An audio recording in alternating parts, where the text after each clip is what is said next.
Mommy!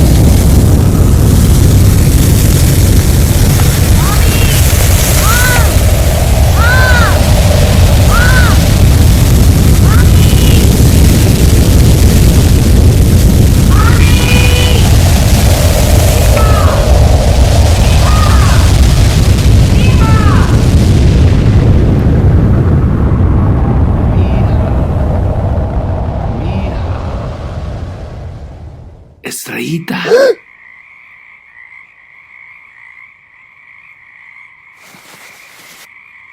What are you doing, my little astronaut? Papi, I missed you. Can you show me the Osa Mayor tonight? Osa Mayor? Of course. Look into the sky. I will show you.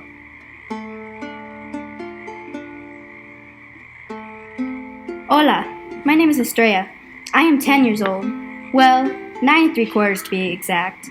I live with my papi, mama, and little brother Juanito near San Salvador, the capital city of El Salvador.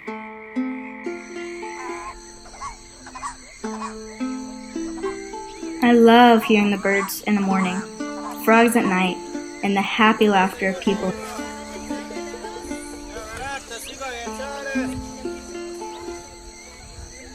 Here the sky is so blue, it looks like the ocean, and the flowers are always blooming and dancing with butterflies. Every night my mama reads me a book and tucks me in. She has to stay up with Juanito because he is always crying. When Juanito is finally sleeping, my mama turns on the soccer game with the volume off, of course, to watch her favorite team, Brazil. Sometimes she forgets to be quiet.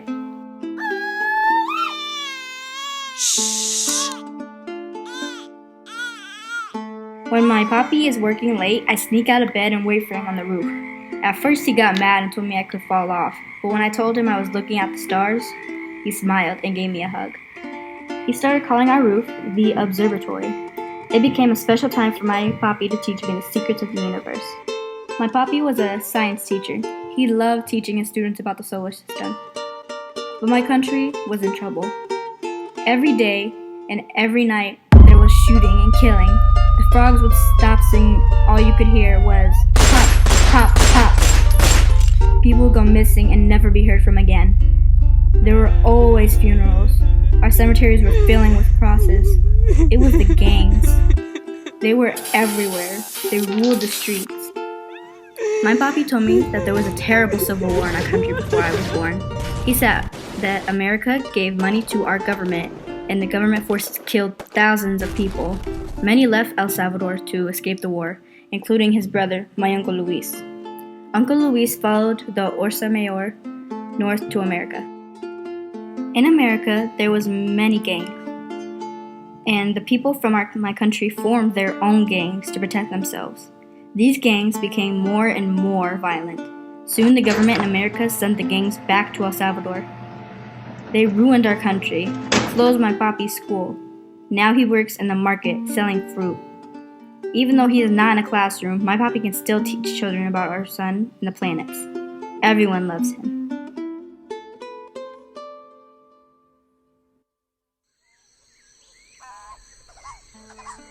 This morning, my mama and papi are having breakfast. I make papi spill his coffee. We then say goodbye like normal. He hugs me and smiles. His smile is brighter than any star. Later, I wait for him on our observatory. He is so late, I fall asleep. My mother's scream wakes me up. She is crying so hard she can't speak. I try to hug her, but she just screams and screams. She yells at me to pack my backpack with clothes. We have to go, she says. We have to go now. We run into the night. Where's Papi? I cry. Where's Papi? Why isn't he coming? She says nothing. She keeps going and going. San Salvador at night is scary. Everyone seems to be staring at us. Everyone seems angry and afraid. Where are we going, Mama? Where are we going? She doesn't answer. She just cries and walks. cries and walks. I'm tired, I'm hungry, I miss Papi. Where is he? I can't go another step. My mama tells me that we have to keep going. She tells me that Papi isn't coming with. She tells me. That night, Papi saw a murder near his fruit stand. The gang members didn't want Papi to tell the police, so they shot him. They killed my Papi. Mama's friend Maria called and said that the gang members knew where we lived and that they were coming to kill us too. My Papi is gone. We have no home, we have nothing. My Papi is gone. Dead. We have to find your uncle in America, Mama tells me. We have to follow Osa Mayor. We have no choice. There's nowhere else to go. The gang will find us if we don't hurry. We walk and we walk. At night we try to sleep. My mind is empty. My heart feels nothing. I try to remember my Papi's smile.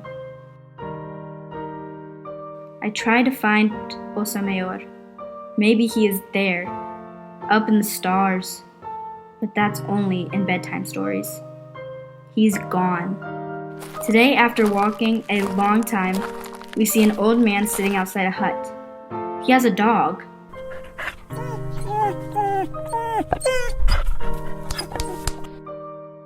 The old man is badly hurt. His leg is gone and his other leg is broken. His neck is hurt. He tells us that the bestia, the beast, has eaten his leg. He tells us that the beast is a train that could take us into Mexico, all the way to the border with America. The beast is dangerous, the old man says. But so was walking through the desert. He told us as soon as his leg is better, he's going back on the beast. He has to.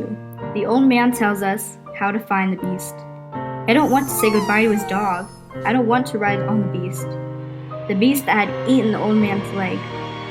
What if it eats my mama? Juanito, me.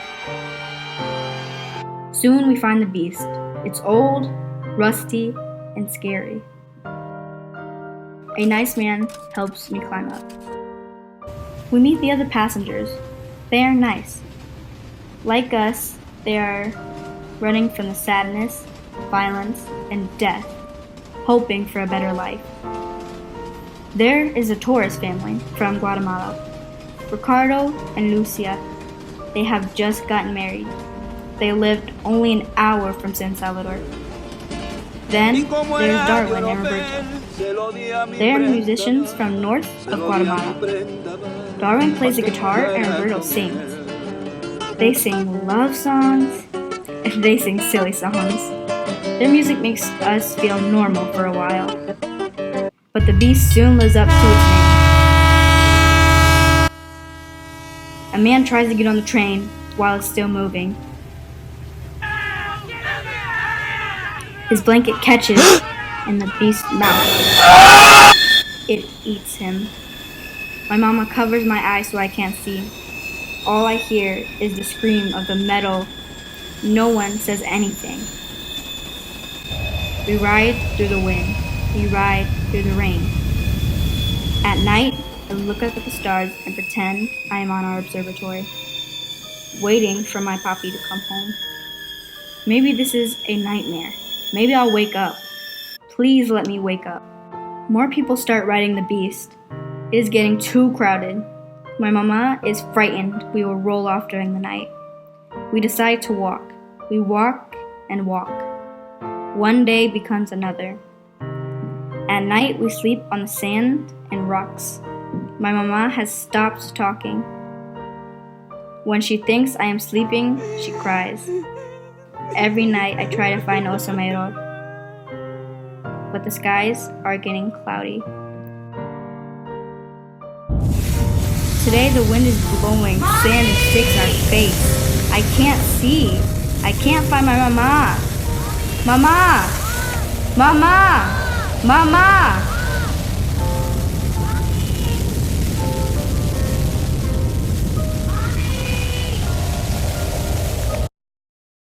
It is dark. It is quiet. There is something wet on my face. A tongue? A cow? 2 farmers have found my mother and Juanito while searching for a lost calf. Then they find me. The farmers are nice.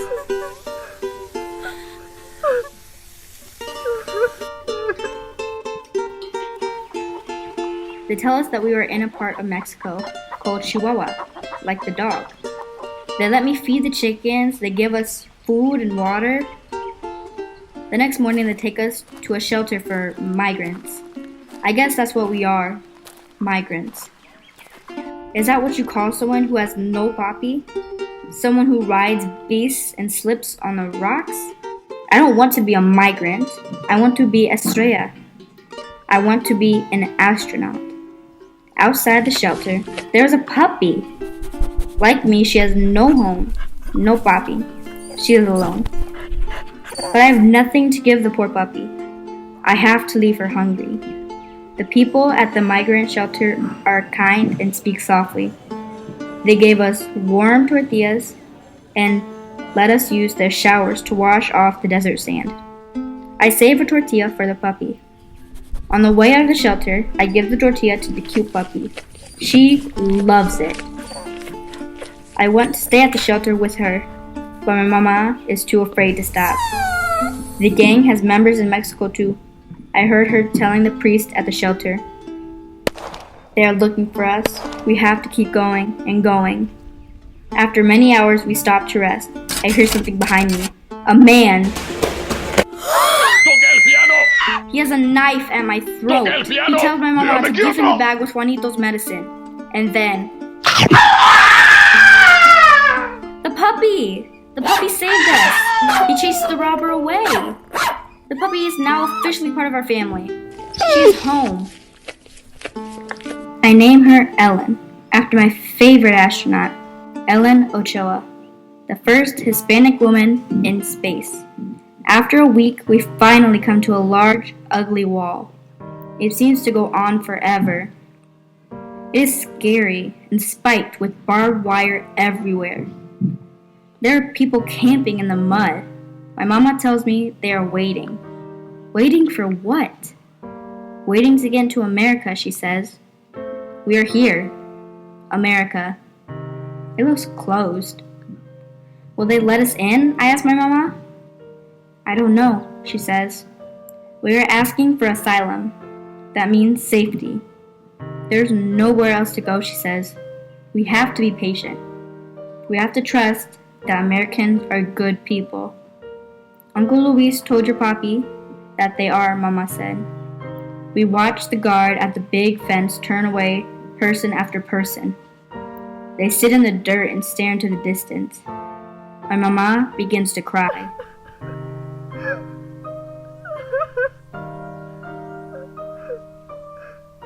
Hola, says a woman. She tells us her name is Mary.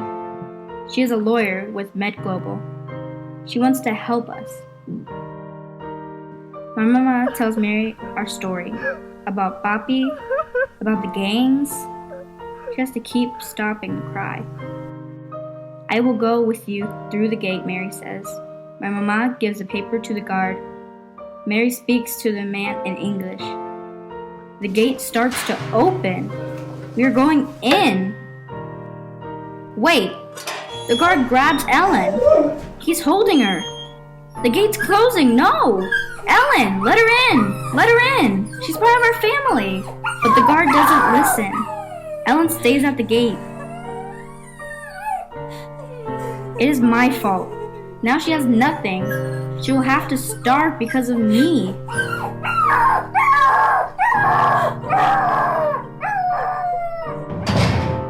We are put in a freezing room with other women and children. We are told to wait. For how long, Mama asks. As long as it takes, the guard tells her. We sleep on shiny metal blankets. I can't see the stars at night. I think about Papi and Ellen, both lost forever. Days become weeks, weeks become months. Then, one day, we are let into America. Mary helps us find an apartment near Uncle Luis in a place called Illinois.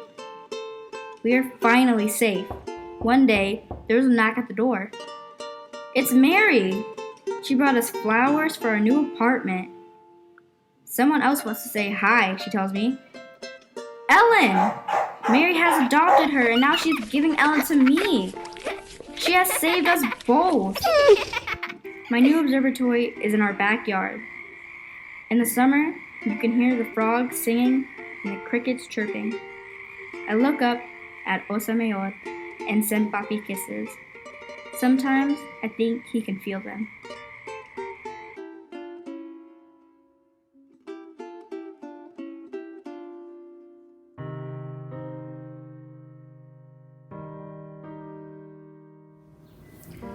Hi, my name is Mary Lehman. I'm an EMT and attorney and a board member of Med Global.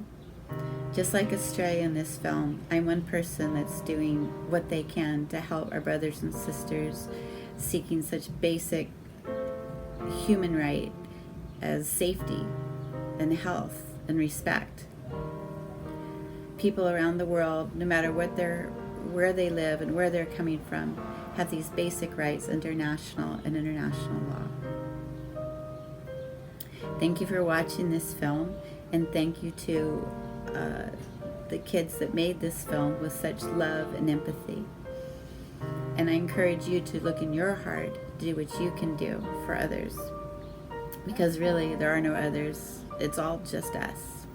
And the only way we're going to make it is by treating each other well. Thank you.